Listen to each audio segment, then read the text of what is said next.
Welcome everyone to the Astral Vedic Astrology YouTube channel. I'm here with a very special guest today, Charlotte Benson. This is part one of a two-part series where we will be exploring the outer planets. Charlotte has practiced astrology full-time professionally since 1972. She has analyzed tens of thousands of charts, serving her clients with the intelligence offered by the language of the stars. Charlotte has been the president of the American College of Vedic Astrology since 2018. It's a real honor to have her on the channel today, and I look forward to discussing the outer planets with her.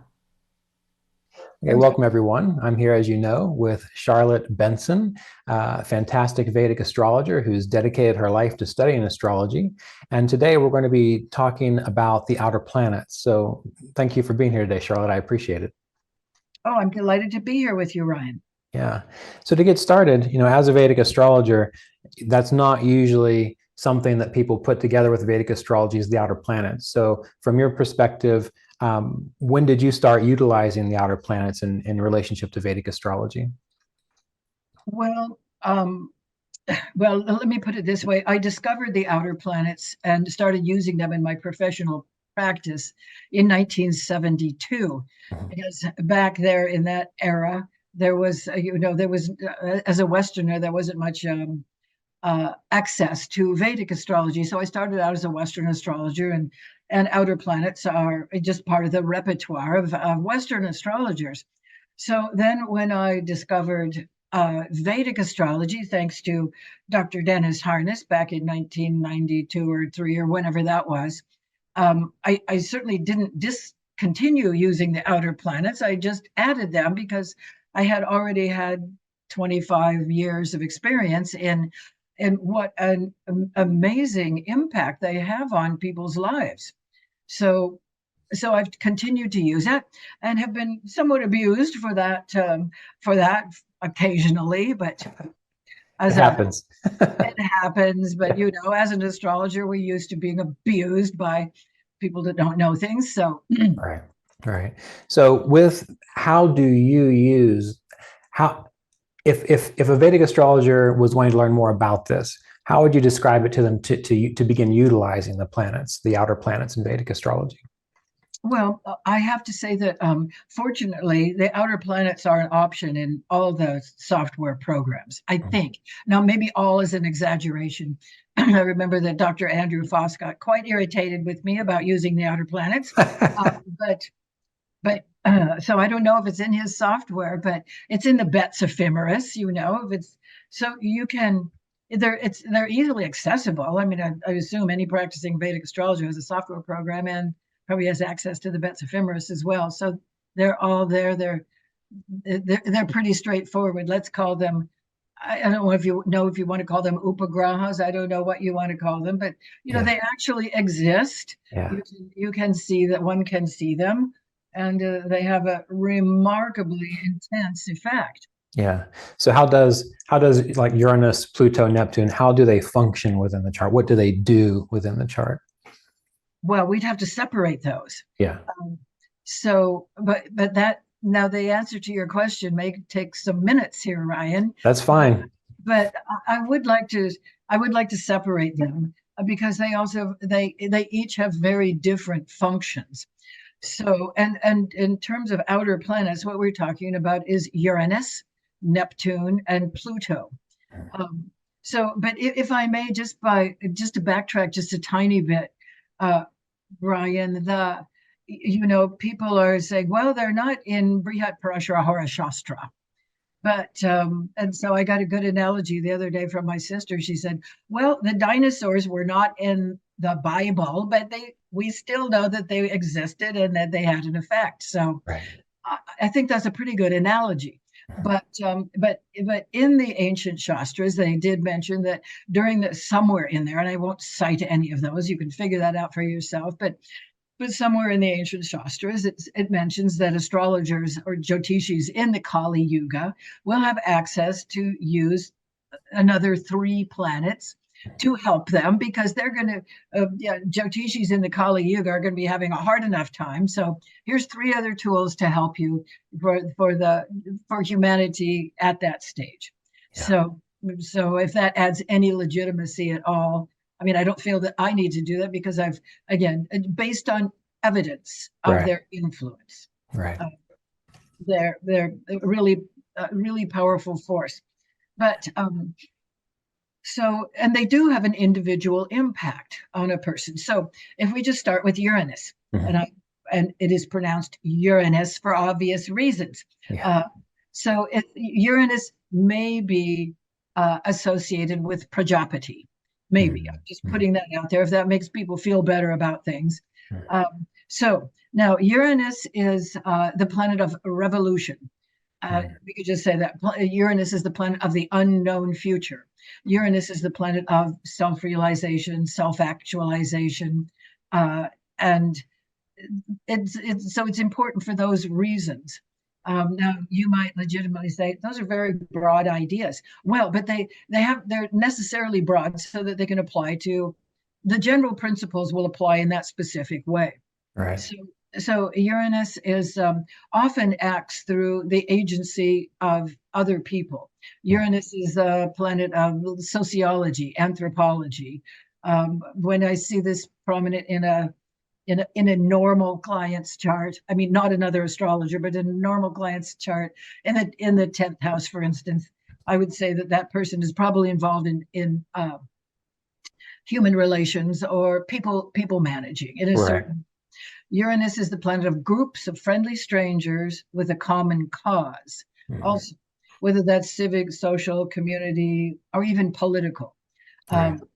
Uranus is interested in, get this, Uranus is interested in the evolution of human consciousness. Mhm. Now that it's odd how many times I've said that to people, my clients, when Uranus is prominent in their chart, and they immediately say, "OMG, yes."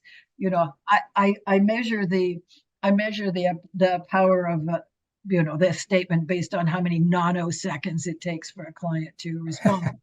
But even that really broad idea is it registers evolution of human consciousness. Right. So Uranus is also associated with anything that flies through the air, Mhm. whether that's spacecraft, aircraft, electricity, broadband. So it's also the planet of mass media. Mhm. So and that can be applied to, yeah, well, in any way. We can get to specifics later, I Right. suppose. Right. Um, but especially if, again, Uranus. So Uranus is the great disruptor. It may have an effect like either Rahu or Ketu Mhm. in a certain way. Because it typically when it's active in a person's chart, like for in transit, let's say. Right. Now I bring up the idea of transits just in a very again that's a very straightforward way to observe the effects of these outer planets. I mean, of course, they're in the natal chart. I mean, natal chart too. Yeah. But typically, just to use the most simple example, now Uranus has an 84-year cycle. Mhm. So the half cycle of Uranus around between 39 and 43, depending on the year, is Right. that's typically we used to call this a midlife crisis, and now we've softened that to say an adult reawakening. That's An good. adult reawakening, yes, because Uranus is the planet of birth in a Yeah. certain way, and self-actualization and freedom. So typically anybody that's been in a situation that does not serve the future, their own future, when Uranus shows up, it's all bets are Mhm. off. And whether that's a marriage or a business relationship or career, and it would apply to anything depending on the personal circumstances and planets in play. Right. So again, I tell my clients, you won't be bored, and under the influence of. Now, I'm serious about I'm a serious professional, but I like to keep it lighthearted. Uh, Yeah. what the heck? I have a Mercury Jupiter conjunction. Let's be lighthearted about these things. Serious but lighthearted. So, under the influence of a transiting Uranus, I advise my clients to adopt an attitude of experimenting. You Mhm. know, because Uranus is the planet of inventions and Right. patents and the again the unknown future. So when Uranus is active, I say, that some experiments blow up, but the value of the experiment is in the experience of becoming your true self, of Right. just a sort of freedom from the past Yeah. is what Uranus represents. Yeah. And so there's sort of an astronomical component to this too. Uranus is the first visible, I mean, you can see it with a telescope, a first visible planet beyond Saturn. And if Mhm. and if Saturn represents the structures and foundations and the understood past, Mhm. then Uranus is the radical bomb throwing anarchistic, let's just let's just pull the pin and see what happens. Right. Yeah. Yeah. Does Uranus have anything? Your description of it made me think a lot of the 11th house and Aquarius in general. Am I making just a leap here, or is there any kind of tie to it? Yes. So yes, in Western astrology, Uranus is associated with Aquarius and the Oh, 11th house. okay. But some of the Jyotish connotations of the 11th house don't necessarily apply to Uranus, but Right. I have to think about that in a different way, perhaps. But yes, because of groups of friendly strangers with a common cause, Right. as and I think that that's part of the beauty of looking at this in the Western context. We here in the West may have a few more options in terms of groups of friendly strangers with a common cause than Right. than than other cultures do. Yeah. Yeah. Good. Good. And what about so next would be Neptune, right? When you're going in order. Correct. Yes. Yeah. Well, so Neptune. Um, Now Neptune, again, just to follow the previous format, Neptune may be associated with Varuna. Mhm. Um, and Neptune is again the name of that planet is from the Greco-Roman heritage, and Poseidon or Neptune is the deity of the oceans, among many other things. Also, chariot racing and earthquakes, but we won't. I don't think those are probably relevant Yeah. immediately, but especially the chariot racing. But maybe it is. But so now Neptune has a completely different job description. Okay. So Neptune has about 165-year cycle. So again, it's most people in their lifetimes probably get only to the half cycle of Neptune, Right. but but Neptune is associated with higher states of consciousness, and the lowest states of consciousness. Mm. Neptune has the most broad portfolio of any planet that I know of, because again, Neptune is the planet of the sacred and the profound and the divine. Any clients or any persons rather, uh, their uh, their identity with whatever is divine for them, Mhm. and it's meditation, and it's the planet of compassion and intuition and those sorts of things. But and it's more, sad to say, it's more common expression is it's the planet of illusion and delusion, Mhm. confusion, deception, self-deception, victimization, willing victimization, Mhm. fuzzy thinking, ambiguity, ambivalence. You get the basic idea. Yeah. This needs careful handling. Yeah. I mean, it's both the planet of the sacred and the sordid. It's the planet of addictions and self-abuse, even whether that's benign neglect or active abuse. And so wherever that falls in your chart, this says, the concept, if you don't know what you don't know, you don't even know what you don't know to ask about. Right. So wherever that is, and in whatever bhava that falls, there's some unconsciousness there, and some and a tendency to loss and sacrifice. Um, so typically Neptune is handled much better in after midlife, and that could be commonly described as the early 40s or mid 40s. But it's also the planet of artistic creativity and also compassion, which is it comes from spiritual development, I suppose. Yeah. Is there a way to determine whether it's going to go, the sorted way, or if it's going to go the other way? Because I've also heard astrologers that they give these ideas like that, but they've never really followed up with how to tell the difference. So I'm curious, is there a way to do that? Well, yes, it depends naturally, it depends on the context of the entire chart. Right. Sure. Yeah. But I'm glad you said that, because so many astrologers don't get that. So thank you for saying that. oh, I thought that was self-evident from the. I thought so too, but you never know. Well, that's true. You do never know about these sorts of things, but I think actually that even if let's see, I don't mean to sound pretentious, but here it comes anyway. That even if we were looking at the chart of a highly developed soul somehow, however you can determine that, that still that Neptune has to, or it's just typically associated with the type of sadness or loss or sacrifice or pain in a certain way that precipitates spiritual practice or the development of compassion. Right. So, but maybe to answer your question a little bit more concretely, any combination of Neptune, especially with a fast-moving planet, is unusual.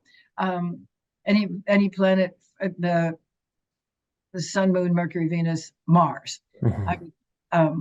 Of course, Neptune conjunct Jupiter has its own set of rules to go by, and the other planets. But Neptune in a prominent place in one of the angles, or with or conjunct or closely associated with an inner planet, I think that there would be some again any of those mental or spiritual complications that come from just being not understanding what the job description is. Right. Yeah, that makes a lot of sense. Yeah, I think there's a lot of that going on these days, but yeah. So you think that the most recent generations have Neptune with a bunch of the inner planets? You said that, Ryan. I didn't say that. Yeah, good. But, great. And what about Pluto? So if we're moving on, yes. Pluto and it's as being the furthest out.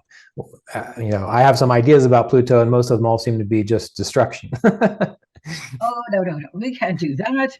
No, this is none of this is punitive. Yeah. Although it might be painful, it's not punitive. Right. So now on to Pluto. Now, Pluto is the most. Now, this is my individual statement. Obviously, that Pluto is the most powerful planet in the solar system, no matter what the astronomers say, because Pluto is the planet of birth and death and rebirth. Now, don't forget that rebirth part. Right. It typically so. One of my Chinese Vedic astrology clients described Pluto to me as the god king of hell, and that's such an evocative statement. God, thank you, sir. That's good. But Pluto is the lord of the underworld, and could legitimately be connected with Chitragupta or let's just stop. Let's stop there. Yeah. Whomever accounts for the good deeds and bad deeds of the souls of the dead. Right. It's just to be mythological about this, and to make some kind of attachment to the Vedic pantheon, if you will. But so Pluto's the planet of birth and death and rebirth. But I do emphasize that last bit. Now, The rebirth, yeah.